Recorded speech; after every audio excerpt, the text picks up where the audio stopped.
Have you ever dropped a ball and watched it hit the ground faster and faster? That's gravity at work. When a body falls freely under gravity, it experiences uniform acceleration, that is, the rate at which its velocity increases remains constant. On Earth, this acceleration is approximately 9.8 meters per second squared, usually rounded to 10 meters per second squared for easy calculations. Interestingly, when a body moves upward against gravity, it slows down. This is called retardation. But the rate remains the same, just in the opposite direction. This makes motion under gravity a perfect example of uniformly accelerated or uniformly retarded motion, a beautiful symmetry in nature. So whether it's a falling apple or a rising cricket ball, gravity ensures it follows predictable, mathematically elegant motion. Now let's explore what happens when we plot acceleration over time. For a body in free fall, acceleration stays constant at 10 meters per second squared, directed downward.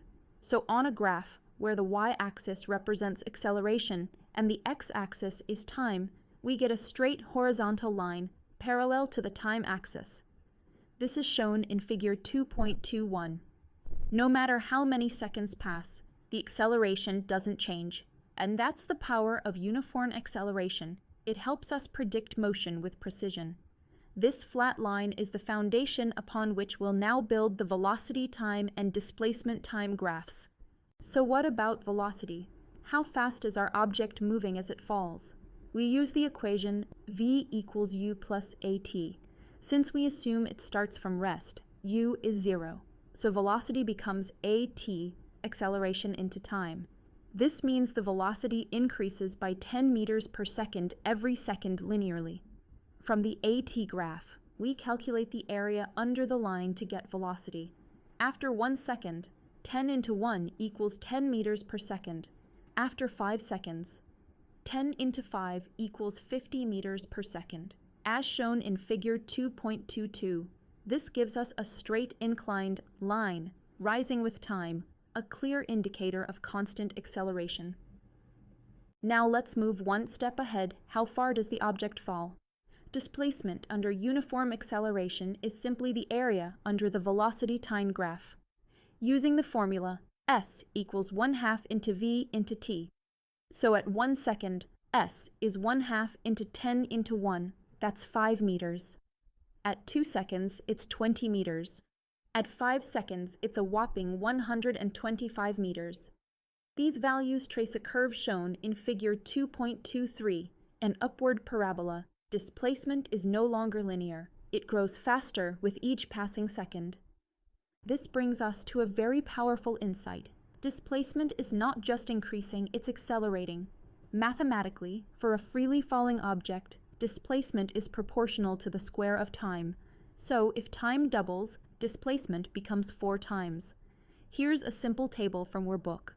When t squared is 1, 4, 9, 16, 25, displacement is 5, 20, 45, 80, 125 meters. This relationship is proportional to t squared helps us verify and predict motion under gravity with great accuracy. Want to find acceleration using a graph? Let's flip the plot. We now place displacement on the y-axis and time squared on the x-axis, and what we get is a straight line. This is shown in figure 2.24. The slope of this st squared graph equals half of the gravitational acceleration. In the book's example, slope is 60 divided by 12, which is 5 meters per second squared. So actual acceleration becomes 2 into 5, that's 10 meters per second squared. It's amazing how just plotting the right variables gives us deep physical insights. Let's quickly go over what we've learned. Motion under gravity, whether upward or downward, is always uniformly accelerated or retarded. We used 3 powerful graphs to study this. Acceleration time graph, a straight horizontal line. Velocity time graph, a rising straight line.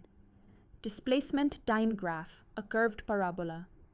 We saw how displacement grows with the square of time, and how graphical areas and slopes help us calculate velocity and acceleration. These concepts are not just for exams, they're used in real-world physics, from free-falling objects to planetary motion. I hope this session helped you see gravity in a whole new light. Until next time, keep observing motion around you. It's all physics in action.